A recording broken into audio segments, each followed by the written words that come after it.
은혜로우신 아버지 하나님, 오늘 맥주 감사 주일로 우리 하나님을 예배하는 거룩하고 복된 주일을 저희들에게 허락하여 주심을 진심으로 감사드립니다. 전반기의 인생 가운데서 우리를 여기까지 인도하여 주신 에베네셀의 하나님을 찬양하오며, 주님이 이 모양 저 모양으로 우리 하나님의 자녀들의 삶의 자리 가운데 역사하여 주셔서 그 모든 삶을 주관하고 계심을 믿음으로 고백하며, 오늘도 예배의 자리에서 주님을 기뻐하며 영과 진리로 예배할 수 있는 우리 모든 하나님의 자녀들의 삶이 되게 하여 주옵소서. 온전한 마음으로 주님께 나아가는 이 시간이 되기를 간절히 바라옵고, 우리 구주 예수 그리스도의 이름으로 기원하옵나이다. 아멘. 하나님의 생명의 말씀은 구약성경 창세기 35장 1절에서부터 7절 말씀까지입니다. 구약성경 53쪽에 있습니다. 창세기 35장 1절에서 7절 말씀,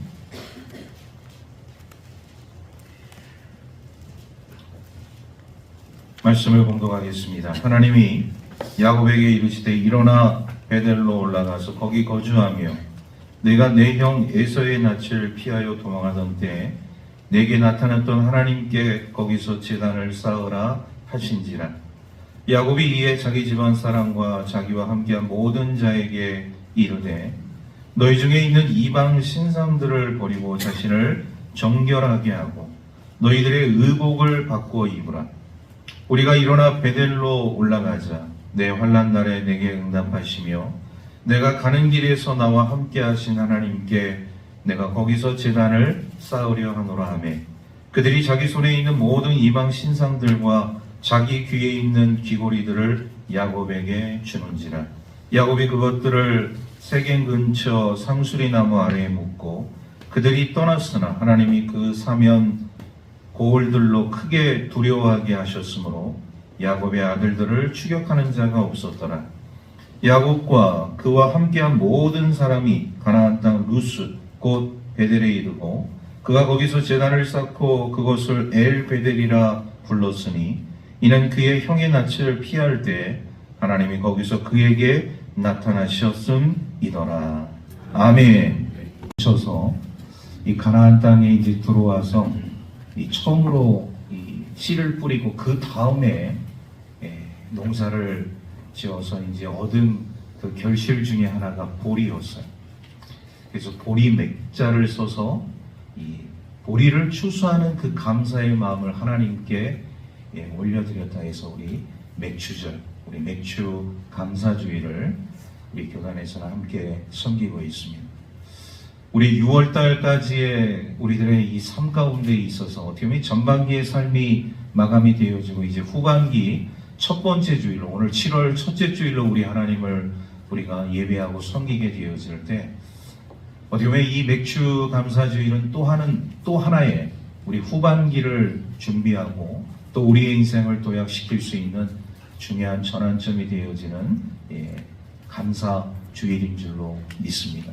우리 모든 우리 하나님의 백성들이 이 첫 번째 추수의 그 기쁨을 가지고서 우리 하나님께 나아가게 되어질 때 하나님의 크신 은혜가 우리 모든 성도들 그리고 삶의 자리, 가정 가운데 넘쳐나기를 주의 이름으로 축복합니다.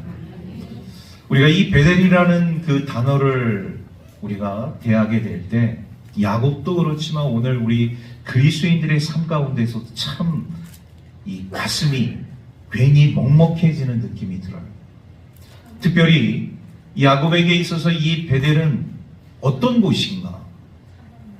여러 가지 인생의 삶 가운데서 이 베델이 야곱의 인생 가운데서 주는 의미가 굉장히 크다는 것을 우리가 깨닫게 되어집니다. 이 베델은 야곱의 삶 가운데 있어 어떻게 보면 참 비천한 삶의 자리였죠. 광야 빈들에서 아무것도 없는 호롤단신의 몸으로 이런 비참함을 달래면서 혹독한 그 시간들을 맞이하면서 가장 낮은 자리의 그 삶의 모습 속에서 있었던 자리가 바로 야곱의 베델의 자리였습니다. 근데 하나님께서 야곱에게 다시 베델로 올라가라고 말씀을 하고 있어요. 야곱이 외삼촌 라반의 집을 가기 전에 이 베델에서 우리 하나님을 만났고, 또 이제 돌아오는 길에 있어서도 이 베델을 마주하게 되었는데, 오늘 이 말씀 가운데서 우리가 이 야곱이 베델을 대하게 되어질 때, 오늘 이 베델은 굉장히 특별한 그 의미로서의 이 삶을 야곱에게, 오늘 우리 그리스도인들에게 전달하고 있다는 것을 우리가 깨닫게 되어집니다. 사실 야곱은 이 베델로 나아가는 것을 주저했습니다. 왜냐하면 이미 자신이 경험했기 때문입니다. 너무나도 힘들고 비참하고 참혹하고 어려운 그 시절 속의 그 베델을 너무나도 야곱은 몸속에, 마음속에 기억하고 있었다는 것이죠. 그런데 다시금 하나님께서 이 야곱에게 그 베델로 올라가라. 오늘 이 말씀을 우리가 살펴보게 되어질 때, 왜 하나님께서 야곱에게 그 베델로 올라가라 말씀하셨을까? 주의 말씀을 통해서 우리 함께 은혜를 나눌 수 있기를 주의 이름으로 축복합니다. 먼저 우리가 1절 말씀을 다 같이 읽도록 하겠습니다. 35장 1절 말씀 한 목소리로 같이 읽겠습니다. 시작. 하나님이 야곱에게 이르시되 일어나 베델로 올라가서 거기 거주하며 내가 내 형 에서의 낯을 피하여 도망하던 때에 내게 나타났던 하나님께 거기서 제단을 쌓으라 하신지라. 야곱의 삶 가운데 있어서 엄청난 충격적인 일이 벌어졌어요. 지금 야곱의 삶 가운데는 죽느냐 사느냐의 기로에 놓여져 있습니다. 왜? 우리가 34장을 읽지 않았지만 이 34장을 우리가 쭉 살펴보게 되어지면 이 야곱의 아들들 가운데서 시므온과 레위가 사고를 쳤습니다. 사고도 이 보통사고가 아니에요. 대형 사고를 친 거예요. 그 사고의 내용은 뭐냐? 야곱의 자녀 가운데 유일한 딸 하나가 있었습니다. 디나라는 딸이 있었어요. 그런데 디나라는 딸이 이 세겜 족속의 사람들에게 성폭행을 당합니다. 예나 지금이나 이런 충격적인 일이 한 가정 속에 나타나게 되었을 때 부모님뿐만 아니라 당사자, 그 주변 사람들까지 굉장히 힘들어진다는 것을 우리가 보게 되어져요. 그런데 야곱의 아들들 가운데서 이 소식을 들은 시므온과 레위가 엄청나게 분노를 했어요. 그리고 복수를 다짐합니다. 어떻게 하면 우리의 사랑하는 동생 이 디나의 이 삶을 우리가 회복시켜 줄 수 있을까? 몸은 우리가 회복시켜 줄 수는 없지만 우리가 이런 복수를 통하여서 그 대가를 치르게 해주자. 그리고 이제 세겜 족속의 사람들을 만나게 되어져요. 그런데요, 이 세겜 족속을 이제 만나면서 이 세겜 족속은 사실 이 디나를 마음에 두고 있었던 것이죠. 세겜의 추장이. 그래서 시몬과 레위는요, 이것을 역이용해서 좋다. 우리의 동생 디나를 너희에게 시집을 보내겠다. 대신 너희들 조건이 있다. 그들이 이제 귀가 쏠깃해진 것이. 그 조건이 뭐냐?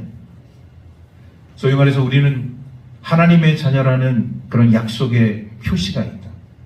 너희 남자들은 다 할례를 만약에 받게 되어지면 우리가 우리의 사랑하는 동생 디나를 너희에게 시집을 보내겠다. 그러니까 이 세겜 족속에 있는 사람들이 그 할례라는 의미를 제대로 알지 못하고 그 할례가 뭐냐 다 설명을 듣고 남자들은 전부 다 할례를 행하게 되어져요.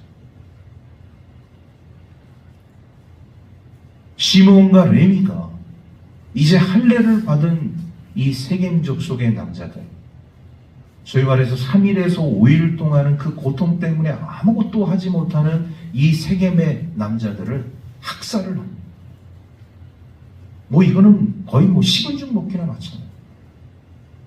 남자들이 힘을 쓰지 못하니까 시몬과 레위가 급습을 해갖고 이 세겜 족속에 할례 받은 모든 남자들을 전부 다 도륙을 하는, 이런 엄청난 비극적인 역사가 야곱의 가정 가운데 일어나게 되었습니다. 야곱은요, 이 소식을 들은 다음에 야, 우리는 큰일 났다. 우리는 이 땅에서 이제 발붙이고 살 수 없는 일이 되었으니 도망가야겠다. 자, 그런데 이제 도망을 가려고 하는데 어디로 도망가야 할지 생각이 안 나요. 여기 있으면 고스란히 이 가나안 족속의 그 사람들에 의해서 죽임을 당할 것은 너무나도 자명한 사실이고, 그러자니 다시 하란으로 돌아가자니 하나님의 약속이 마음에 걸려서 다시는 하란으로 돌아가지 말라는 하나님의 명령이 마음에 걸리고, 애굽으로 내려가자니 애굽 땅은 바로 이런 이방 문화 속에 놓여져 있는 곳이기 때문에 또 이 애굽이라는 곳을 내려가서는 안 된다는 이런 마음이 야곱의 마음속에 있게 되어질 때, 앞으로 나아가지도 뒤로 후퇴하지도 못하는 이런 진퇴양난의 상황 가운데 놓여져 있는 야곱에게 그때 하나님께서 야곱에게 말씀하십니다. 뭐라고 말씀하시느냐? 오늘 이 1절 말씀. 베델로 일어나서 베델로 올라가라. 야곱에게 있어서 이 베델은 두 가지 의미가 있어요. 첫 번째 의미는 뭐냐? 하나님과의 특별한 체험입니다. 자기의 집을 떠나서 외삼촌 라반의 집으로 가게 되어지는 그 여정 속에서 이 베델에서 우리 하나님을 만났거든. 그런데 그 하나님을 만난 그 경험이, 그 특별한 체험이 여느 때 꿈속에서 우리 하나님을 만난 거하고는 정말 비교가 되지 않을 정도로 너무나도 생생하고 특별한 체험이었던 것이죠. 물론 야곱은요, 하란 땅에 도착해서도 하나님께서 야곱에게 꿈에 나타나 주셨어요. 그리고 다시 고향 땅으로 돌아오는 그 여정 속에서 마하나임이라는 곳에서 두 천사 진영으로 나뉘어진 우리 하나님의 천군 천사를 만나게 되어지는 특별한 체험을 또한 하게 되어집니다. 야복강에서 하루 머물면서 형 에서의 만남을 노심초사 고민하면서 그 밤을 지새우는 가운데 우리 하나님과 천사로 변한 하나님과 씨름을 하게 되어진 이 야곱의 이런 이 경험들이, 이 체험들이 분명히 있었는데 야곱은요, 그러한 경험과 체험보다도 더 중요한 처음으로 우리 하나님을 광야 빈들에서 이 베델에서 만난 그 생생한 체험, 이거를 도저히 잊을 수가 없었던. 여러분, 우리 하나님의 임재하시는 이 꿈을 우리가 꾸게 되어지면, 그 특별한 체험을 우리가 맞이하게 되어지면 우리 인생 가운데서 그런 체험을 도저히 잊을 수가 없습니다. 마치 깨어있는 듯한 상황 속에서 너무나도 생생하게 이런 일들이 펼쳐지기 때문에 이게 꿈인가 생시인가 생각할 정도로 정말 꿈이지만 현실 같은 내 앞에서 펼쳐지고 있는 듯한 느낌을 받았던 것이죠.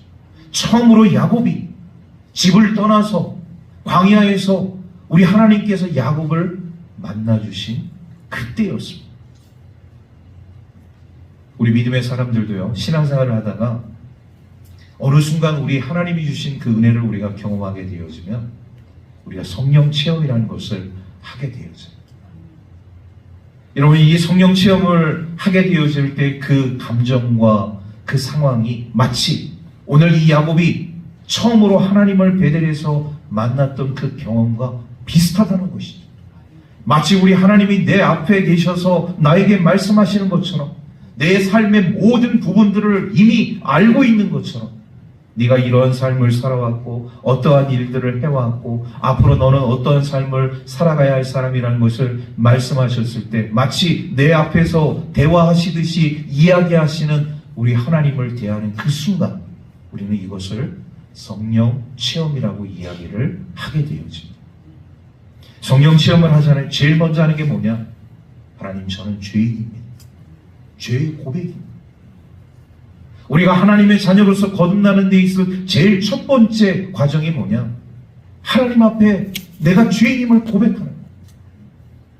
아, 하나님, 제가 이런 비참한 인생을 살았군요. 제가 이런 어리석은 삶을 살았군요.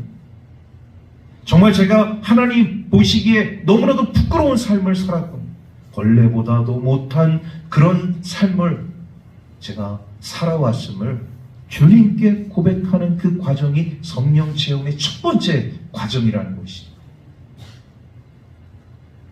우리 청교도 사람들은요, 이 과정을 이렇게 그들은 표현을 합니다. 성령 세례를 받으면 이러한 신앙의 고백이 나오게 되어진다. 참 의미 있는 말이 아닐 수가 없어요. 성령 세례를 받게 되어지는 그 순간에 하나님, 저는 죄인입니다. 저는 이런 비참한 인생을 살아왔고 이런 허무한 인생을 살아왔고 나 잘난 줄 알고 살아왔고 아무것도 내 삶에 도움이 안 되는 것인 줄 삶을 살아왔는 그런 죄인입니다. 벌레보다도 못한 인생을 살아왔던 저의 삶입니다. 이렇게 고백을 하게 되어집니다. 그런데 야곱이 말이죠, 이 광야에서 처음으로 우리 하나님을 경험하게 되어질 때 이런 성령 체험을 하게 되어졌다. 우리 하나님의 그 특별한 체험, 만남의 체험, 정말 생생하게 살아 역사하셔서 나의 모든 일거수 일토죽을 다 살피시고 인도하시는 우리 하나님을 경험했던 그 장소가 바로 베델이라는 장소였다.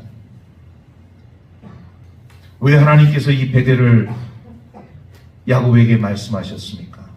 이 베델은 야곱에게 있어서 처음에 제가 말씀드렸다시피 가장 낮은 자리, 빈털터리잖아요. 돈도 없어요. 함께하는 사람도 없어요. 정말 외롭고 쓸쓸하고 고독한 삶이 이 광야 베델에서 야곱의 삶 가운데 놓여져 있었다는 사실입니다. 가장 낮은 자리, 가장 비참한 자리, 가장 참담한 자리. 우리 인생 가운데서 정말 하나님을 만나지 못하고 믿지 못하는 상황 가운데, 여러분 세상 사람들 가운데 말이죠, 이런 상황이 맞닥뜨리게 되어지잖아요. 그러면 세상 사람들은 어떤 생각을 하느냐? 그냥 죽자. 이 한마른 세상, 내가 아무것도 할 수 없는 이 무의미한 세상, 그냥 내 목숨, 내 스스로가 끊어서 모든 것을 그냥 마감하자, 이렇게 생각합니다. 자살의 문제가 오늘 우리 한국 사회에 끊이지 않는 불명예로 아직도 남아있다. OECD 국가 가운데서 최고의 자살률을 유지하고 있는 이런 불명예스러운 모습들이 민낯이 오늘 우리들의 모습이라는 것입니다. 야곱도 아마 그런 생각을 했는지 모릅니다. 가장 비참하고 비천하고 아무도 도와주지 않고 빈털터리, 돈 한 푼 없는 자신의 모습을 생각하게 되어질 때, 성경에는 기록되어 있지 않지만 아마 그런 최후의 순간도 생각했는지도 몰라요. 근데 그때 우리 하나님께서 야곱을 찾아오셔서 만나주셨습니다. 빈털터리의 인생 가운데 가장 낮은 자리에 있는 야곱에게 우리 하나님께서 찾아오셔서 그에게 말씀하시고 그를 위로하시고 그를 축복해 주셨어요. 할렐루야. 여러분, 오늘 우리 그리스도인들이 행여나 야곱과 같이 그런 베델과 같은 광야에 나 홀로 서 있다고 생각하시는 분들이 있는지 모르겠어요. 아무도 나를 도와주지 않고 나의 형편은 비참한, 가장 버림받고 낮아지는 나의 이 삶의 자리를 내가 경험하고 있다. 반드시 우리 하나님께서 여러분들의 삶 가운데 찾아와 주실 줄로 믿습니다. 그리고 여러분들을 위로해 주시고 야곱처럼 만나 주시고 축복해 주시는 우리 하나님을 경험할 수 있기를 간절히 소망합니다. 야곱은요, 이런 베델에서의 그런 경험들을 가지고 있었던 하나님의 사람이었어요.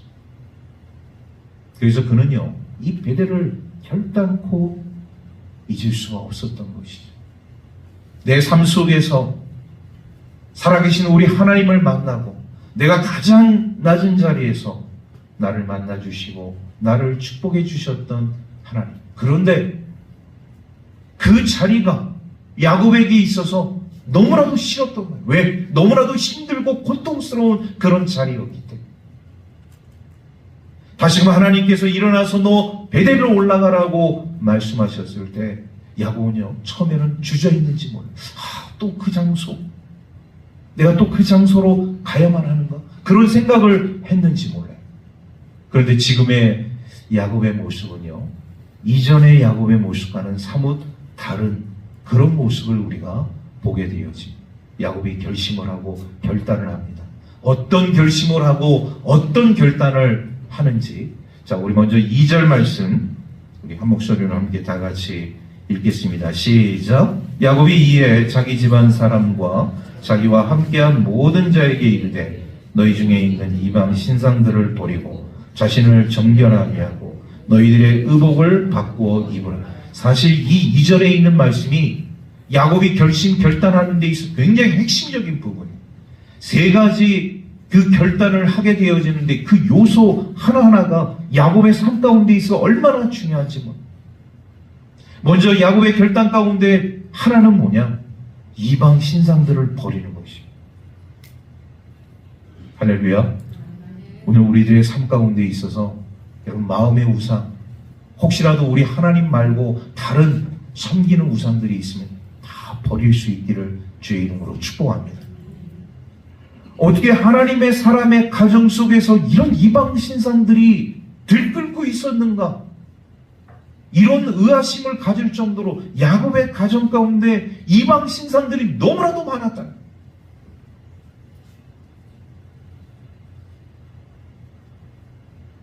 드라빔이라는 것이 있어요. 드라빔.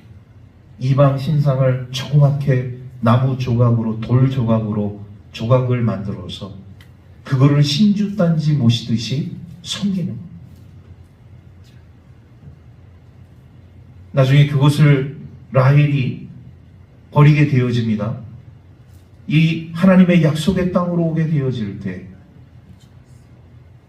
야곱이 가장 사랑했던 부인 라헬이 가지고 있었던 우상이었어요. 자, 근데 오늘 야곱이 베델로 다시 일어나서 올라가는 그 과정 가운데서 하나님께서 말씀하실 때 야곱이 결단하고 결심하는 가운데 제일 첫 번째 한 일이 뭐냐? 이방 신상들을, 이방 우상들을 버렸다는.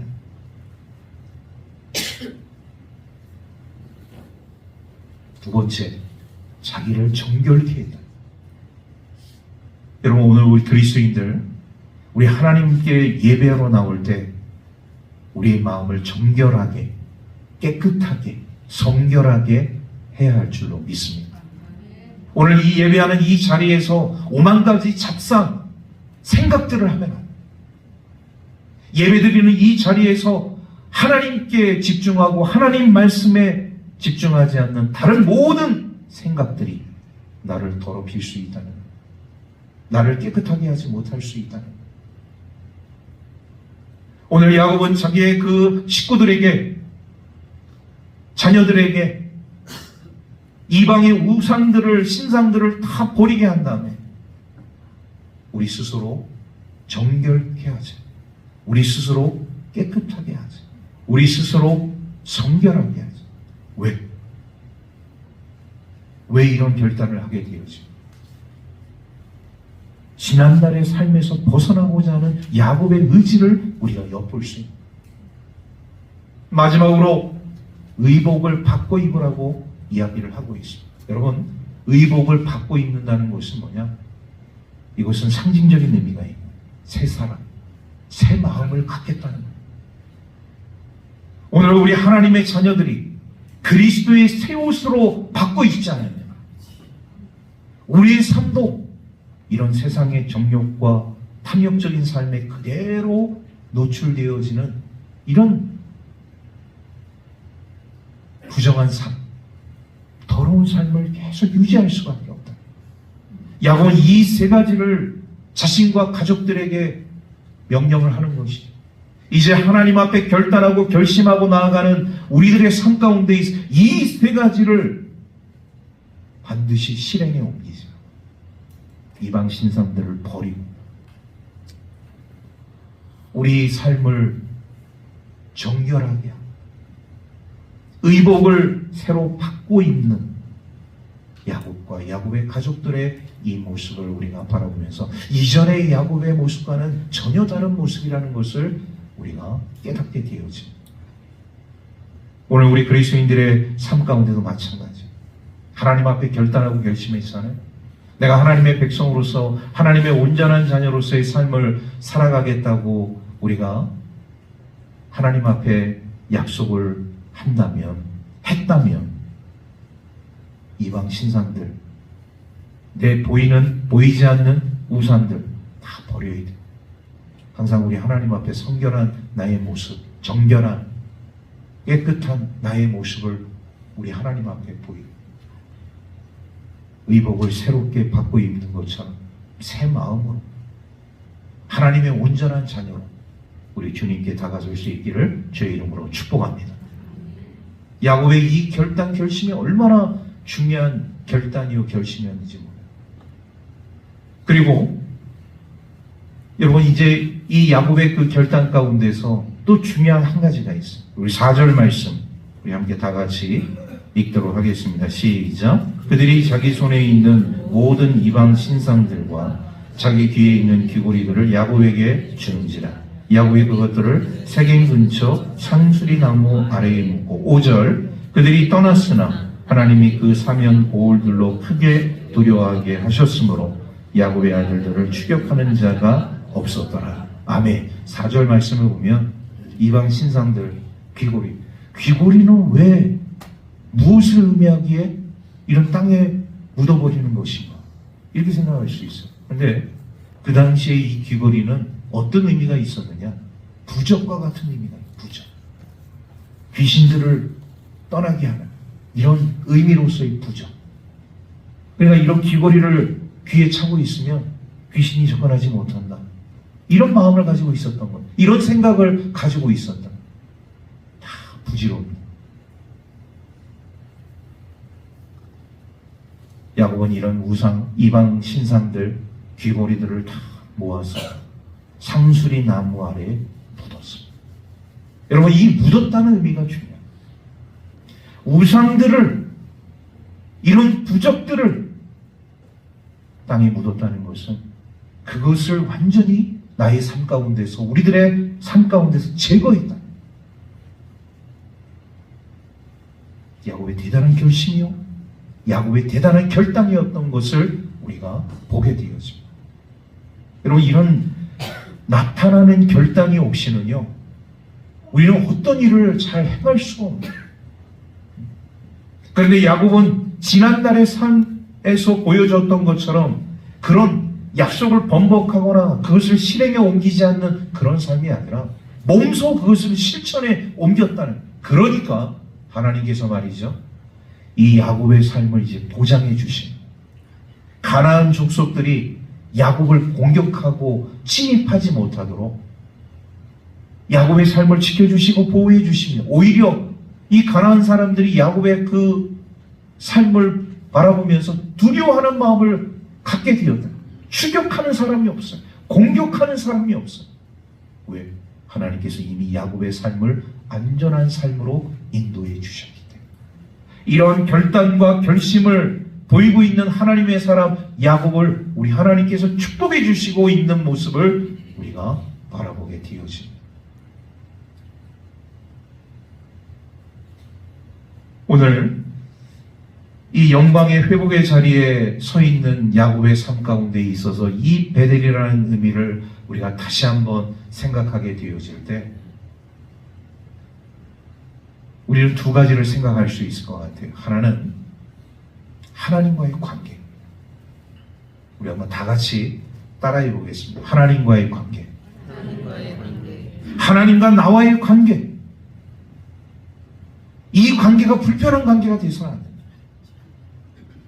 하나님과 하나님 백성과의 관계, 친밀한 관계가 되어져야 한다. 오늘 야곱이 이런 그 가정의 치명적인 사건을 통해서 어디로 가야 할 것인가를 고민하고 있는 그 찰나에 하나님께서 야곱을 찾아오셔서 너 일어나서 다시 베델로 올라가. 베델로 올라가는 이 말씀을 우리는 어떻게 받아들일 수 있느냐? 하나님과의 관계를 다시금 회복해라.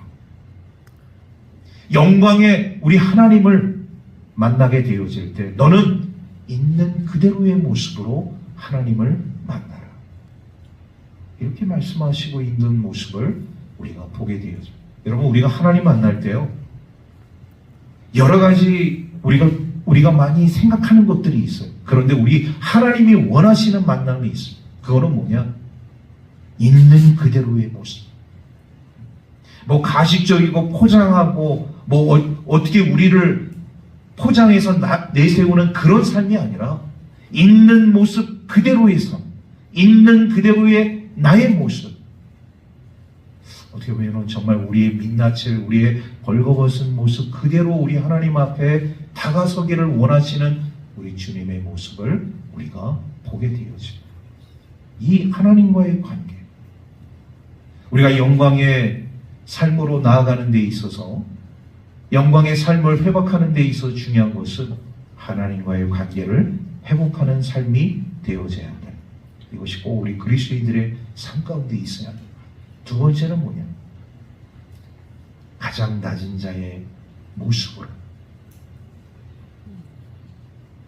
여러분, 야곱의 인생 가운데서 베델은 가장 낮은 자의 삶이었어요. 돈 한 푼도 없이 빈털터리의 모습으로 누가 한 사람 도와줌이 없는 그런 외롭고 쓸쓸하고 고독한 그런 삶의 현장 가운데서 우리 하나님이 찾아오셔서 하나님이 만나주셨어요. 가장 낮은 자의 모습으로 우리 하나님 앞에 나아가는 삶이 우리의 영광을 회복하는 데 있어 너무나도 중요하다. 여러분, 우리는요, 우리 하나님과의 그런 관계를 소중히 여길 뿐만 아니라 항상 낮은 자의 모습을 통하여서 우리 주님께 나아가게 되어질 때 주님께서 우리를 만나주시고 우리를 위로해 주시고 우리의 삶을 축복해 주시는 줄로 믿습니다. 그래서 야곱은요, 이곳 이름을 이렇게 부르게 되어집니다. 우리 7절 말씀 우리 함께 다 같이 읽도록 하겠습니다. 시작. 그가 거기서 제단을 쌓고 그곳을 엘베델이라 불렀으니 이는 그의 형의 낯을 피할 때 하나님이 거기서 그에게 나타나셨음이더라. 아멘. 엘베델, 베델이 하나님. 우리가 베델을 하나님의 집이라고 이야기를 한다면 엘베델, 하나님의 베델이 하나님. 베델이 하나님이라고 야곱은 그곳을 명명했어요. 오늘도 우리 베델의 하나님을 경험할 수 있는 우리 하나님의 사람들 되기를 주의 이름으로 축복합니다. 그리고 오늘 우리들의 삶 가운데 하나님과의 관계, 그리고 더 소중히 나의 가장 낮은 자리에서 우리 주님을 만나게 되어질 때 우리 하나님이 주시는 그 놀라운 축복을 누릴 수 있는 저와 여러분들의 삶이 되기를 주의 이름으로 축복합니다. 기도하겠습니다. 하나님 감사합니다. 오늘 거룩하고 복된 우리 맥주 감사 주일에 우리 영광의 주님을 예배하며 또 말씀을 들으며 우리 주님께 나아갈 수 있도록 인도하여 주신 은혜 감사를 드립니다. 베델의 하나님, 야곱이 그 베델을 통하여서 우리 살아계신 하나님을 생생하게 체험했던 것처럼 야곱이 그 베델을 통하여서 가장 낮은 자의 모습으로 우리 주님을 만났던 것처럼 오늘 우리 그리스도인들의 삶 가운데도 우리 하나님과의 관계, 그리고 항상 겸손하게 낮은 자의 그 삶의 자리 가운데서 우리 주님을 앙망하며 주님과 함께 동행하는 삶을 살아갈 수 있는 축복의 주인공들이 다 될 수 있도록 은혜 내리어 주옵소서. 힘들고 어려울 때 우리 주님이 반드시 우리를 만나 주실 줄로 믿습니다. 우리가 힘들고 어려울 때 주님의 인도하심 그리고 주님의 축복하심을 경험하게 될 줄로 믿습니다. 이런 믿음과 소망을 가지고 우리 더욱더 주님께 가까이 나아가는 우리 모든 하나님의 백성들 되게 하여 주옵소서. 감사드리며 우리 구주 예수 그리스도의 이름으로 기도하옵나이다. 아멘.